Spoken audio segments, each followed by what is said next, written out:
I will start con un very brief lesson on direct objects en inglés. Okay, when it comes to direct objects, all right, typically it answers the question whom, or what receives the action of the verb. Okay, now. I like to change it a little because when I would hear that explanation, it made no sense to me. So whom or what is, and this is my own trademarked word, whom or what is verbed. Okay, so receives the action of the verb directly. So for example, I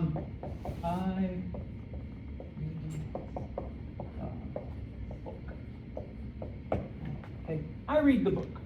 All right. What is the verb in that sentence? What is the action? Read. Okay. That is your verb. And then I guess I can ask, who is doing the reading? I. Okay. That is your subject. So then you ask yourself, because a book is a thing, what is read? The book. So the book is your direct object, okay? Because it is receiving the action of the verb directly, okay? You can also do it with people, personas, okay?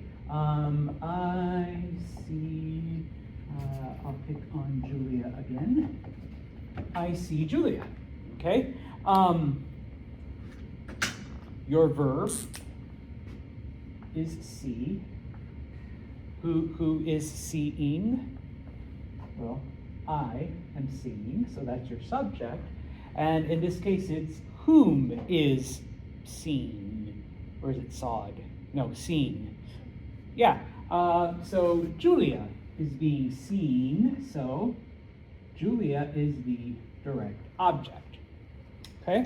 So, very basic, and I'm sorry, this isn't an English grammar class, so we're not going to get into all the complicated shit. But just a very basic way of identifying a direct object.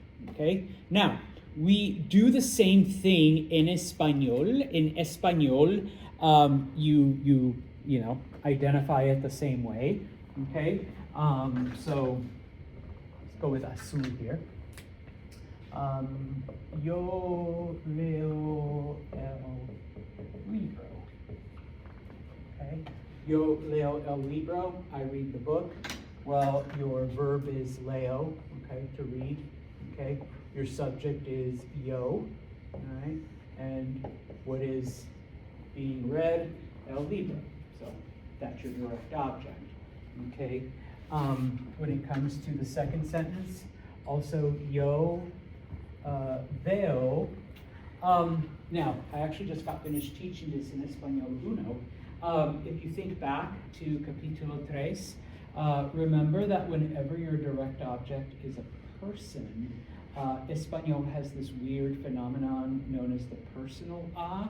So anytime a direct object is a person, we go with a. All right? Now, back in chapter 3, we're using it with the verb conocer, to know. All right? But it applies to all verbs. So because Julia is a person, we put an a in front of it. Okay?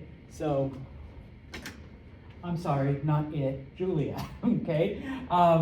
So your verb, your subject, and the personal I is considered a part of the direct object. So yo veo a Julia. Okay? Now, going back to English.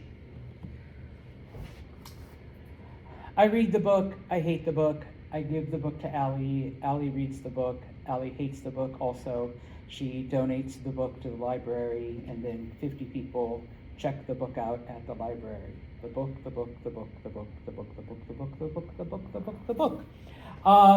Sorry, ran out of breath. What word, what pronoun can we use to replace the book so that it's not so repetitive? It. Gracias. Okay? I read the book. I hate it. I give the book to Allie. Allie reads it. and she hates it too. Okay? So we use the word it. You can, in fact, replace, this with the word it with a direct object pronoun. Okay? Now, for people, all right, I see Julia, I talk to Julia, I say hi to Julia, and then Julia said hi to me, and then Julia said she needed more time to do her homework, and I told Julia, no, you can't have it. Julia. Okay? If I don't want to use Julia's name over and over and over and over again, what can I replace Julia with? She is a subject pronoun. Her is an object pronoun. I'd love to go through and break them all down. Okay, but it's her. Okay, so I see Julia, I talk to her. Okay, so. Cool. All right. Now, pretty straightforward. Okay, we do the exact same thing in Espanol. If you look at the very bottom, okay, of the gray box on page 234, all right, that is your list of direct object pronouns. Now,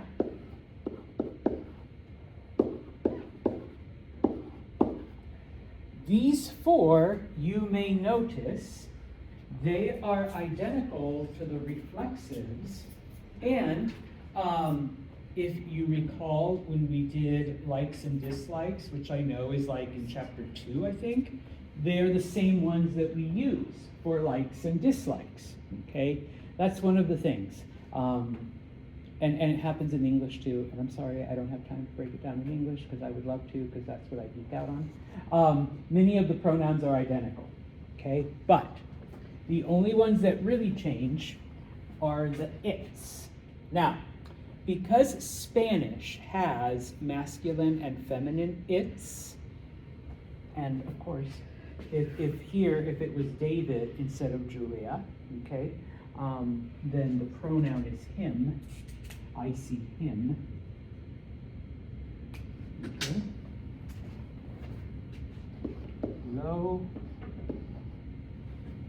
Lo is the masculine, la is the feminine. Okay? So either for an it or a him or her. Okay? And then for the plural, it's los and las. All right? Now, everything I've just said, okay, is all on page 234, and it is the gray box. Okay, so at the top, you have an explanation of the idea, the concept of direct objects. Okay, now, they don't do the English like I did, all right? They just jump right into the Espanol, but, it's the same, okay? The same structure and the same, rules and usage, okay? And then, of course, at the bottom, it gives you this, okay? So these are your direct object pronouns. You can replace words like the book, or Julia, or David, or the table, or the phone, or the bag, whatever, with, one of those, okay? Now, this is where the similarities end, okay? But you have already done something similar in Espanol. If you think of reflexives, okay, where do you put the se and change it into one of these? Where does the se go? In the front, yes, okay? So, yo leo el libro, no me gusta el libro es estúpido, el libro, okay? Well, it isn't it. Are libros masculine or feminine? Masculine. So we're going to replace it with lo. And just like with reflexives, we move it in front of the verb. Yo, lo, leo, I apologize for the alliteration. Yo lo leo, I read it. Yo lo leo. Okay? With Julia, Julia's a girl. Okay? So, which one is her? La.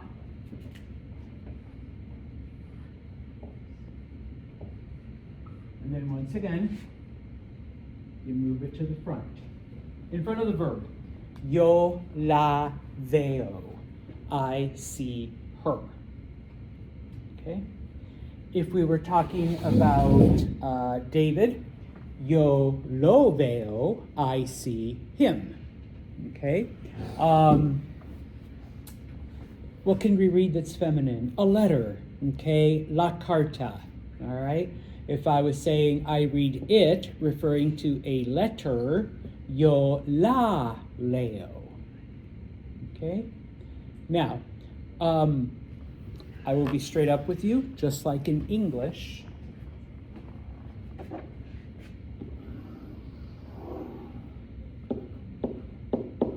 "75% of the time, the pronouns that we use are going to be these. Okay? And it is in English, too. Okay? But, you know, if I were to say something like, she sees me, okay? Ella me ve, okay? Then you use the yo form. Ellos, or ella, talking about, let's say, or I can just say like Cheyenne nos ve. Cheyenne sees us, okay? Type of thing, all right? But most of the time, it's going to be those four that are generally used. Okay? Now, preguntas, first off. Because now we move into the slightly more difficult part. Okay? All right. Now, just like with reflexives, if you only have one verb, okay? But what if I were to say, for example, I want to see Julia after class. Okay? I want to see Julia after class because I need to talk to Julia because Julia has been very disruptive and Julia needs to speak with me, and if not, then I need to talk to Julia so that I can set up an appointment so she can go see the dean. Julia, but I want to see her. Okay? Okay, well, still the same thing. Okay? In this case, though, this is your verb. Okay? Wanting to see. This is still your direct object. That's still your subject. Okay? After class is a preposition. Okay? Which we're not dealing with those. All right? So yeah. Okay? So en español, yo quiero ver a Julia después de la clase. Okay? Remember, when you have two verbs, first one you change, second one you leave alone. Okay? But we can still replace a Julia with la. Okay? Just like with reflexives, you have two choices. You can either just leave it at the end, okay? Yo quiero verla. I want to see her. Okay? If you leave it at the end, though,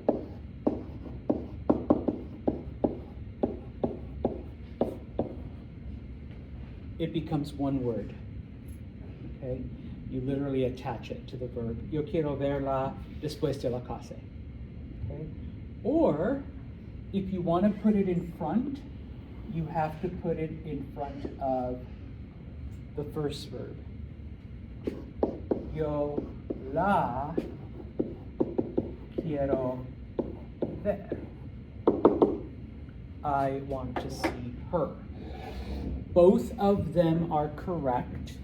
You can do either one, but as I said to you back when we did reflexives, okay, since you guys are learning, it's just easier to attach it at the end, just because that's one less thing to worry about, okay? Especially with the lo and la, because you're literally, yo quiero ver la.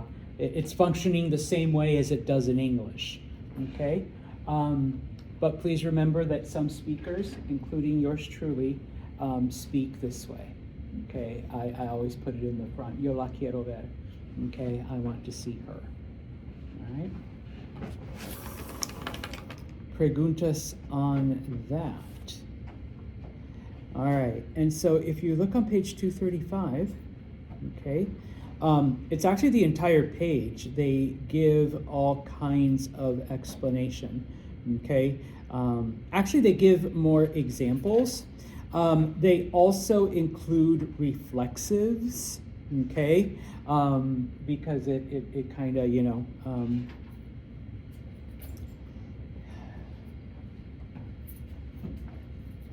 if you include a reflexive, then the reflexive part goes first and then the direct object. So if you look at voy a probármelo, probarse means to try something on, okay? You would use, you know, probarme, and then the lo is the it, okay? But I am never gonna give you something that hard, type of thing. The only other thing is that if you want to make it negative, and it doesn't matter, the negative always has to go before the pronoun. So, no la veo, I don't see her. No lo leo, I don't read it, or I'm not reading it, okay? And then of course, no quiero verla, I don't want to see her. No la quiero ver, I don't want to see her. All right, so the no part goes in front of the verb or in front of the pronoun, depending on where you place it. Okay? Bueno. Oh, okay. It's easier than I thought. Okay? So, por favor, if you turn the page. Huh. I actually don't like those exercises. Good thing I made my own. Okay, so, the only other thing, and I think I may have done this already, but just in case I didn't, if you go to page 237, okay, at the right-hand side at the very top, it once again just gives you some alternatives for glasses, okay, depending on where you are. Gafas tends to be one of the most universal, even though typically you only see it in Spain. Lentes is like in Mexico, because that's what I grew up calling glasses. And then anteojos is the one you'll hear like all over South America. And of course, if they are de sol, sunglasses, okay? Pero